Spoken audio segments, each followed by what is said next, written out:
Welcome back to जागो दुनिया। नाजरीन, मैं बैठी हुई हूँ, बहुत मुझे फ़ख्र महसूस हो रहा है ख्वाजा परवेज़ साहब के साथ, नसीबुल्लाल के साथ। इनकी मैं बहुत बड़ी फ़ैन हूँ और बहुत सारे आपके SMS आ रहे हैं। एक बहुत ख़ास SMS अभी आया है, इन ख़तून का नाम नहीं आया, मिसेज़ आया है, सिर्फ पूरा SMS नहीं आया, नाम नहीं आया, सॉरी। लेकिन इतना खूबसूरत और इतना अहम SMS कि लोग इर्द गिर्द इस मुल्क में मक्खियों की तरह मर रहे हैं, मक्खियों की तरह लोग मर रहे हैं। क्या एक जान भी किसी की गई है कि नसीबुल्लाल के गाने की वजह से? एक जान भी किसी की गई है नसीबुल्लाल के गाने की वजह से?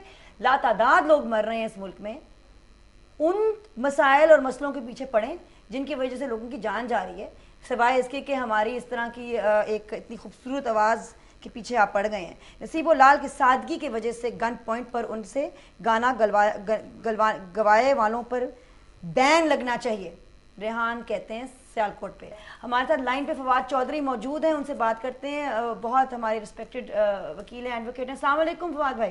जी अस्सलाम वालेकुम, कैसी हैं आप? शुक्र अल्हम्दुलिल्लाह, आप कैसे हैं? जी बिल्कुल जी। ये आज नसीबुल्लाल बैठी हुई हैं, ख्वाजा परवेज़ साहब हमारे साथ बैठे हुए हैं जी। और ये एक बहुत ही अजीब सी बात लग रही है कि इनके गाने और ये नसीबुल्लाल का गाना बैन हो गया है और इसके हवाले से आप क्या कहना चाहेंगे?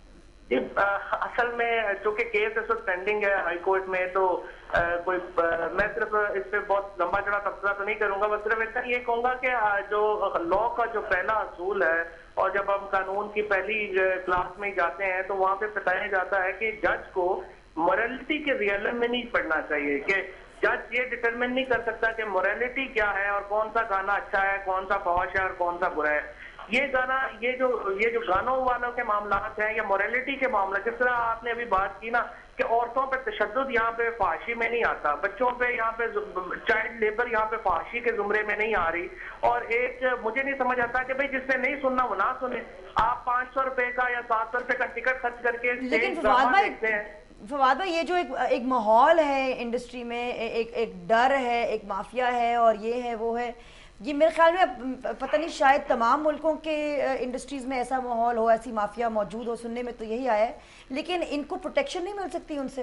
नहीं, देखें, लॉ की प्रोटेक्शन तो हर शहरी का हक है, चाहे वो फिल्म इंडस्ट्री से वाबस्ता है या वो सिंगर से वाबस्ता है या वो किसी से भी वाबस्ता है, वो तो लॉ की प्रोटेक्शन मिलना तो हर शहरी का हक है। और किसी भी जो प्राइवेट, अब हमारे यहाँ क्या हो रहा है, ये जो हम इस वक्त तालिबान इंसर्जेंसी फेस कर रहे हैं, या क्या हो रहा है कि एक ग्रुप ऑफ इंडिविजुअल्स जो है उसने फैसला कर लिया कि हमने स्टेट के कानून को नहीं मानना, हमने अपना कानून नाफिज करना। और फवाद भाई, अगर इन्होंने गाने लिखे ही नहीं है तो इनको अपने आप को डिफेंड करने की क्या जरूरत है?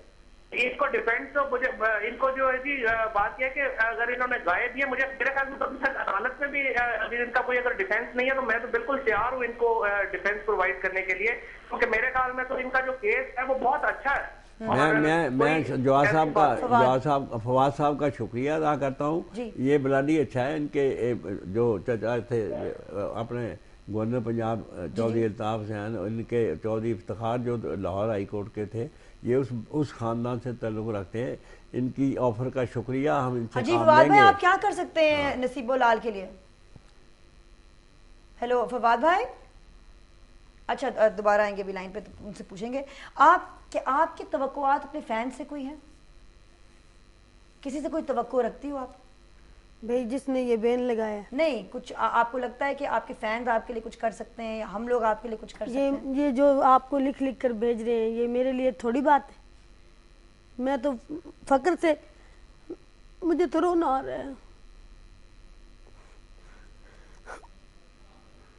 अच्छा लग रहा है मुझे, अच्छा लग रहा है, बहुत अच्छा। इतना प्यार करते हैं आपसे सब, बहुत अच्छा लग रहा है। फवाद भाई, आप क्या कर सकते हैं नसीबों के लिए? ये मेरे लिए बहुत फक्र की बात है। हेलो, इतना मुझसे प्यार करते हैं। फवाद चौधरी लाइन पे हैं? जी, मैं आप क्या कर सकते हैं नसीबों के लिए फवाद? बिल्कुल जो है इसका केस बिल्कुल जो है कि वो फाइट करने के लिए तैयार हूँ, जो भी मुमकिन हो सकेगा। मेरे ख्याल में इनका बहुत अच्छा केस है, कोई ऐसी परेशानी वाली बात भी नहीं है।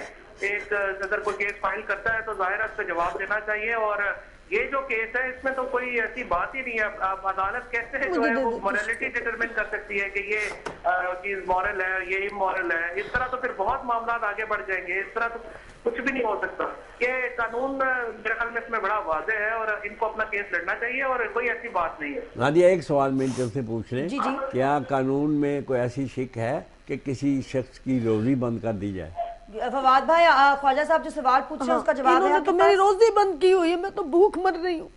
नहीं, यहाँ पे कानून में तो उल्टी बात है। कानून में तो यह है आर्टिकल 17 जो हमारा आइन का बुनियादी बिल भी नहीं दे सकती, इतना मजबूर हो रही है। कानूनी तौर पर इख्तियार कर सकते हैं और उससे आपको रोका नहीं जा सकता। कानून में तो उल्टी बिल्कुल बात है। तो आपका क्या ख्याल है, ये केस इंशाल्लाह आप लड़ेंगे तो ये जीत सकेंगे नसीबो लाल?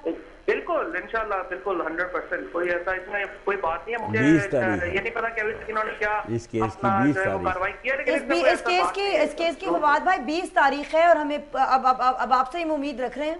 जी बिल्कुल, मैं आप लोगों के जरिए जो है वो इन टच हो जाऊंगा। तो बिल्कुल इंशाल्लाह। Thank you so much for your support. Thank you so much for your support Fawad भाई, शुक्रिया। तो और नाजरीन, आप देख रहे हैं कि आज नसीबो लाल कह रही हैं कि वो अपना बिल भी नहीं दे सकती। आपकी रोजी रोटी के पीछे कौन पड़ा हुआ है? पता नहीं। आप कह नहीं सक रही हैं, शायद डर के मारे नहीं कह सक रही हैं। डर लग रहा है तब भी आई हूं ना आपके पास। आपकी जिंदगी में मौसीकी बहुत अहम है, बहुत प्यार है, मोहब्बत है आपको अपने फन से। हाँ, क्यों नहीं। तो आपको वो भी एक दुख हो रहा होगा कि आप अपने फन का मुजाहरा नहीं कर सक रही। हाँ, तो और रोजी का जी बंद नहीं होना। चाहता क्या गाने को? एक तो बिल्कुल वो भी एक पहलू है, रोजी का बंद होना। रोजी भी बंद हुई हुई है। अच्छा, ये माफिया तो मैंने आपको बताया है ना, ये जो सीडी माफिया, अब अगले ये जो ब्रेक होगी ना उसके बाद मैं आपको बताऊंगा सेंसर बोर्ड माफिया के मतलब। और ये बात भी हम आपसे जवाब लेंगे लेकिन ब्रेक के बाद।